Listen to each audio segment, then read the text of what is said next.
नमाज सलात में सना पढ़ना जरूरी है। देखिए, जरूरी का माना अगर कहें आप कि उसके बगैर गुनाह होगा, तो हम जहां तक मुताला करते हैं तो उसमें सबने कहा युस्तहब्बु, मुस्तहब है, अच्छा है। मुस्तहब का माना है कि अच्छा है कि पढ़ लो, नहीं पढ़ोगे तो गुनाह नहीं होगा।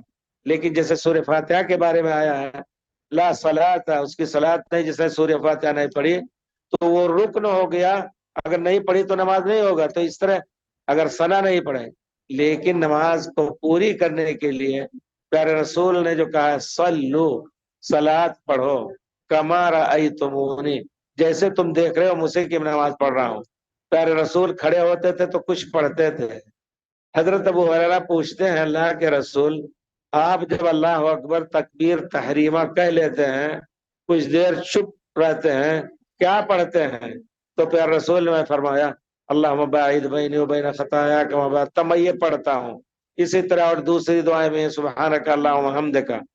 तो गोया प्यारे रसूल का हुक्म है कि मेरी सलात की तरह सलात पढ़ो। अगर उस तरह पढ़ रहे हैं तो इंशाअल्लाह कबूलियत में कोई शुबा नहीं। जानबूझ करके आप क्यों नेकी को कमी करें? तब तहन अगर दुआ इस्तिफ्ता नहीं पढ़ रहे हैं तो सलात के अजर में कमी होगी। कोई भी चीज जिसको मुस्तहब कहा गया है, अगर वो छोड़ेंगे तो नेकी में कमी होगी।